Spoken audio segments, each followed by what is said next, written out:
How's it going, guys? Today I'm going to be changing the oil in my 2001 F150 crew cab. I got a few supplies here with me. I got the drop cloth for any oil or anything that's getting spilt on the ground. Got 6 quarts of Pennzoil WD-30 oil. I got my 5A socket here for the drain plug. A oil filter here. It's the TG2. I just chose the Fram. They're a pretty good brand. I have some oil filter sockets. Remove the oil filter if it's on there too tight. Got a funnel for when I'm putting in the oil, new oil. And then I got my catch pen, of course, to catch all the oil that's going to be coming out of there.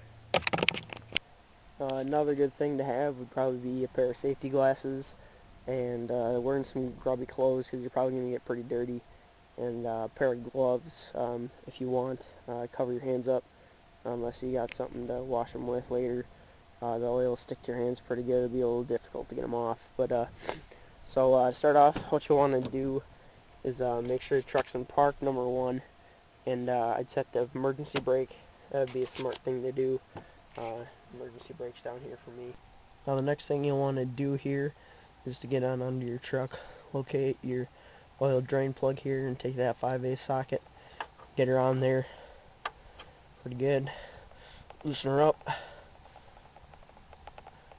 get her off. Now what you want to do too is have your drain pan here a little farther back, so that oil is going to start coming out of there pretty fast at first. What I do too is to take this plug out kind of slow. Make sure you kind of push it in when you're doing it, because that oil is going to come out pretty fast, and just kind of help you prevent any dripping, because it'll drip out pretty good,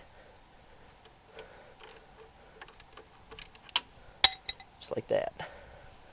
She's starting to drip already.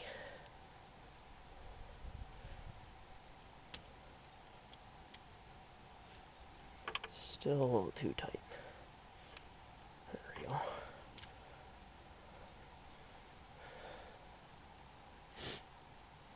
So it'll start dripping out. Just keep twisting the plug out. Might need to get her back on there sometimes. It's kind of hard to get out.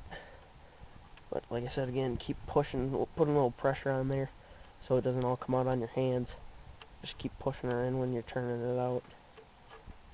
Then when you kind of feel it starting to rethread, pull her out quick, like so, and there she goes. What I recommend here too is it'll come out for a while here pretty steady. You can bring it a little bit closer here when it gets down further, so you're catching it all. But make sure when it stops coming out, just let it drip out really slow. I'll show you that once it's done draining here. So now she's starting to drip a little bit. So I let it drip here for a while. I just started to let her drip till she's really slow coming out. Give her some time. Make sure all that's out of there. Well, she's dripping pretty slow now. About time.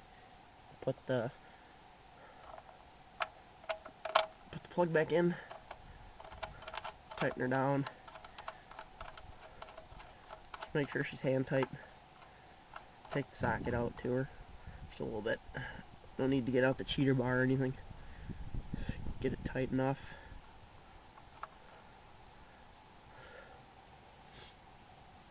Now next you're going to want to get the oil filter off here. There it is right here. There's a white thing full of mud. Right there. Want to get that thing off. A little bit harder to get at on this truck. Again, this is actually the 5.4 liter V8 of the F150s. They do come in the 4.6s, and for the 4x4s that is. So I'll have to get that one off now. It was a little bit of a pain to get her loose, but I got it now.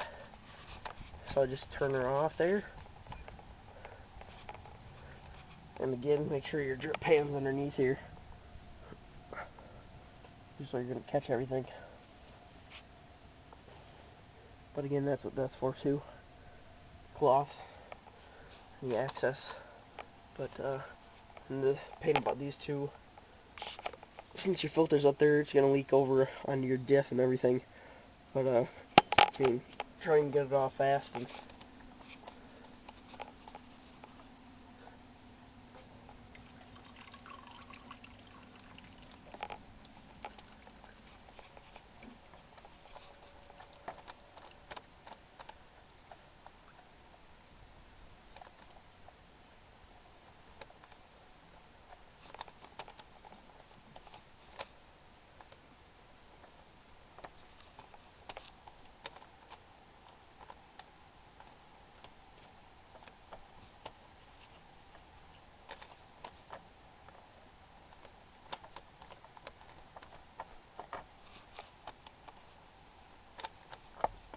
now that that's off, try and get her out without spilling what's inside of it.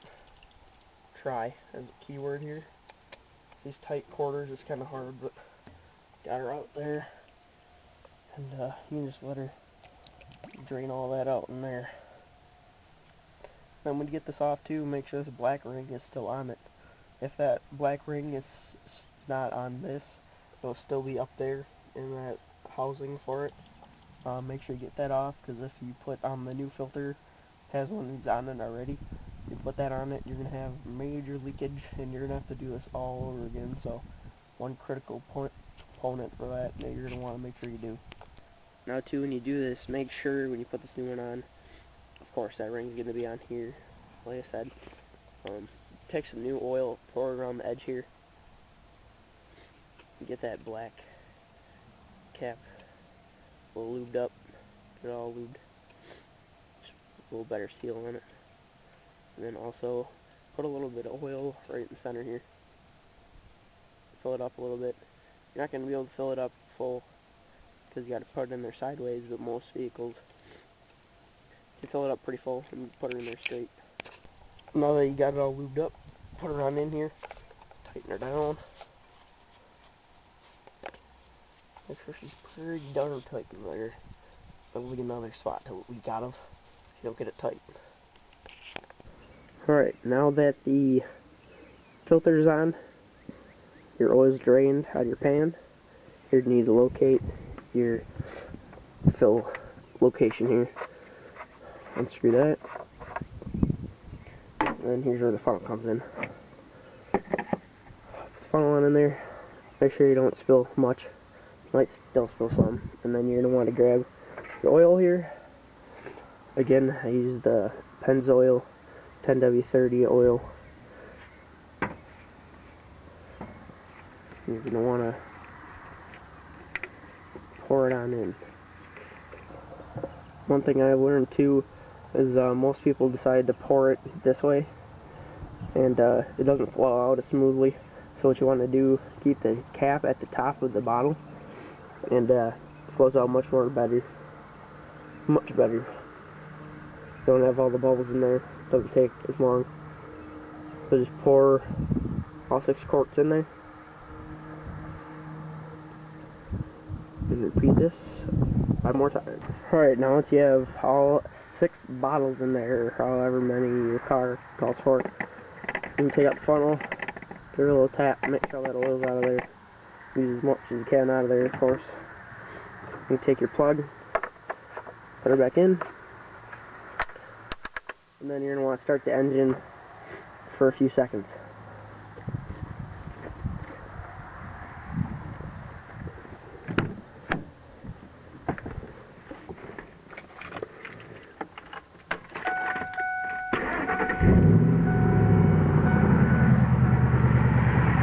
You come on out, check for any leaks.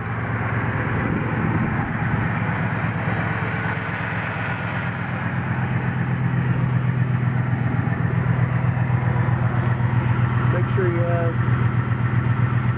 cap on tight.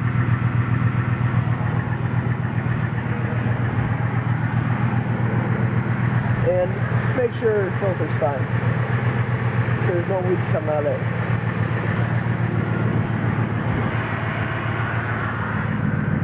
So now when you leave that run for about 30 seconds or so. Shut her off. And come back out. And you're going to want to check the level now. So to check my level, here's my dipstick right here. You know, I pull that out. Pretty long. Pull that out. You're going to want to wipe it off and check the level. So once you pull out the dipstick here, it's kind of hard to see. You have to wipe this off.